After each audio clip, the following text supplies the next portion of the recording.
مهما كانت الحياة البرية قاسية على بعض الحيوانات، ولكن تبقى الحرية رقم واحد بالنسبة له، لأن الحبس هو شيء أقسى على الحيوانات من البرية نفسها، ولأن الحياة للحيوانات هي الحرية مهما كان نوعه وحجمه. وفي أوقات كتير حيوانات بتنتحر وهي محبوسة، وده بسبب الحالة النفسية السيئة بسبب الحبس. لكن إيه اللي يحصل لما نشوف حيوانات بيتم إطلاق سراحها في البرية لأول مرة في حياتها؟ تخيل رد فعل الحيوانات. ده اللي هنشوفه مع بعض النهاردة، ولكن قبل ما نبدأ لو لسه ما اشتركتش على القناة اشترك وفعل الجرس عشان تجيلك فيديوهاتنا دايما.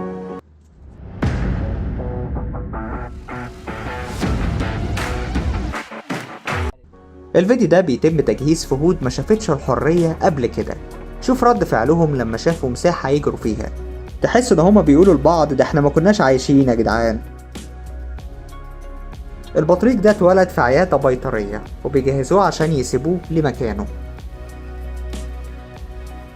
الراكون ده كان بيتعالج في عيادة وما صدق ما فتحوله القفص عشان يروح بيته. المنظر هتشوفه ده من أجمل ما يكون. أكتر من 1,000,000 حمامة بيتم إطلاقها في الهواء في مدينة البرتغال.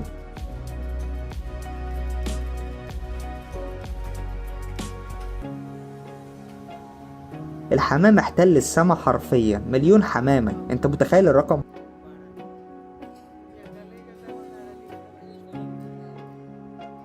أسود البحر دي ما شافتش البحر قبل كده واتربوا في عيادة، ما صدقوش نفسهم لما شافوا البحر.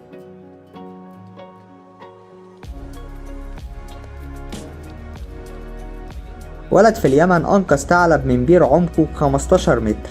انتوا متخيلين العمق؟ يعني دي كأنها عمارة مكونة من 5 أدوار.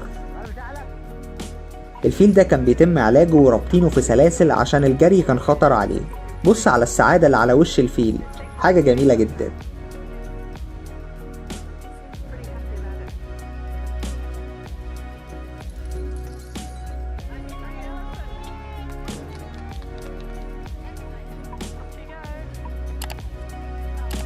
الغزالة الصغيرة دي اتزنقت في الباب زي ما انتوا شايفين، الناس ساعدتها عشان توصل لمامتها. انت لو عندنا في البلد كان زمانك معمول عليكي شوربة غزلان.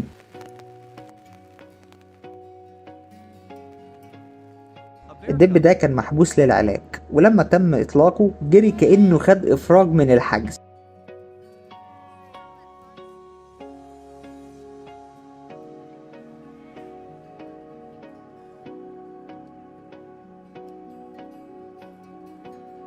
الثعالب دي كان في حد مصطادها وتم تحريرهم منه وبيجهزوهم عشان يرجعوهم البرية من تاني.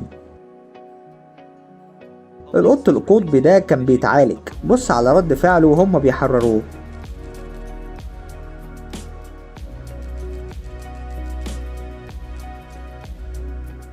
كأنه بيقول لهم يا ريت ما اشوفش وشكوا تاني يعني. مجموعة من القرود بيتم تحريرها تاني في مكانها، بص على رد فعلهم وهم بيجروا، حاجة في قمة الفرح.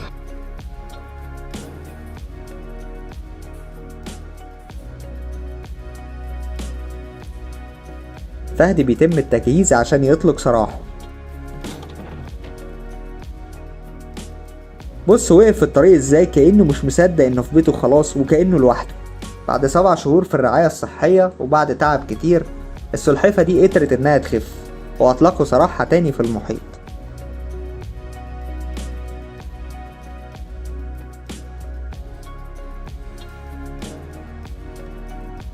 الناس دي حتى الحصينة بيرجعوها بيئتها، ناس جميلة جدا.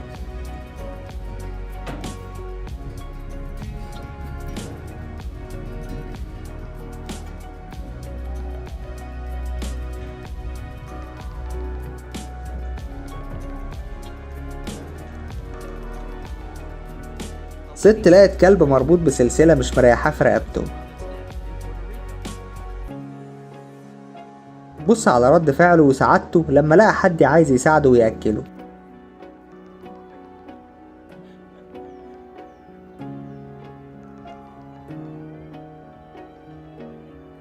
ده ما سابهاش كمان وفضل يلعب معاها تعبيرا منه على الشكر.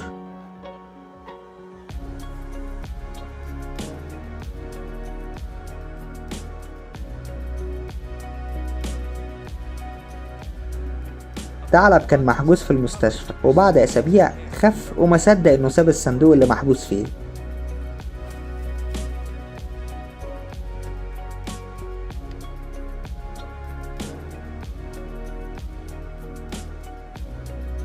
اللي انت شايفه في القفص ده مجموعة من العصافير كان حد حاجزها في قفص، والناس دي كانت بتحررهم.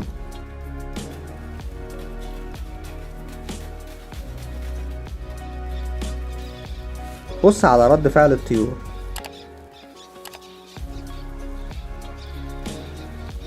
تحس ان الطيور بتغني من الفرح على الحرية اللي رجعت تاني. اللي جوه القفص ده نمر كان محجوز للعلاج. بص وهو طالع وملقاش حد معاه، جري كأنه مش مصدق نفسه. الثعلب الصغنن ده دخل دماغه في علبة الأكل عشان الريحة اللي طالعة منها، وكان جعان جدا، ولما دخل دماغه معرفش يخرجها.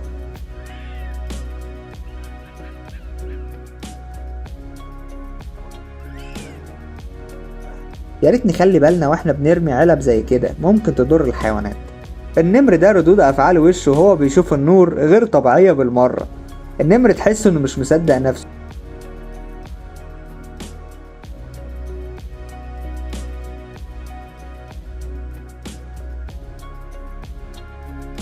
البطريق ده ما شافش المحيط قبل كده، ولما الست اللي كانت بتربيه اطلقت سراحه وسابته للمحيط كأنه بيبص لها ويقول لها هانت عليك العشرة يعني، بس رجع في كلامه وقال يلا مش مهم.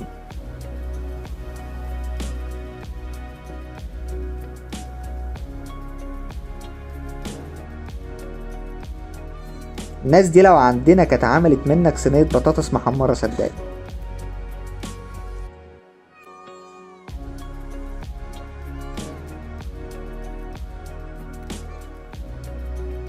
النسر ده كان بيتعالج لمدة سنة بسبب الشيخوخة وعدم القدرة على الطيران، وبعد سنة كاملة الناس بتحاول تفكره بمكانه الطبيعي. بص على رد فعله. تحس ان الجغور بيراجع نفسه وبيقول هو انا لوحدي ولا لا.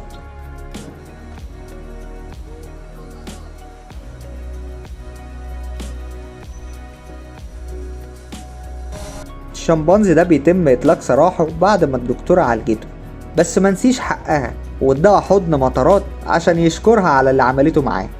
والله الحيوانات دي بتحس عن ناس كتير.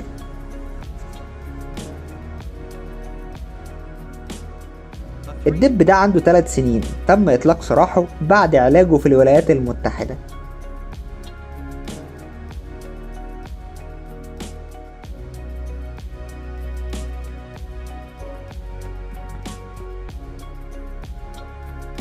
الراجل ده اشترى كل الطيور اللي الراجل ده بيبيعها عشان بس يطلق سراحها من تاني. احساس جميل جدا لما تكون سبب في حرية حيوانات زي كده.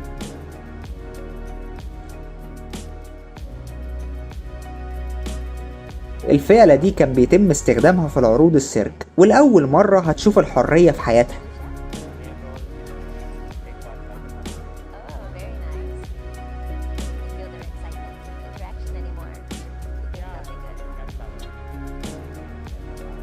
الديب ده كان بيتم علاجه، والراجل ده طبعا بيحاول يحرره وهو خايف على نفسه لا يعمل له حاجة. ده ديب يا جماعة. لو وصلت لحد هنا اعرف ان الفيديو عجبك، ياريت تدعمني بلايك عشان يوصل لباقي الناس، ولو لسه ما اشتركتش على القناة اشترك وفعل الجرس عشان تجيلك فيديوهاتنا دايما. سلام.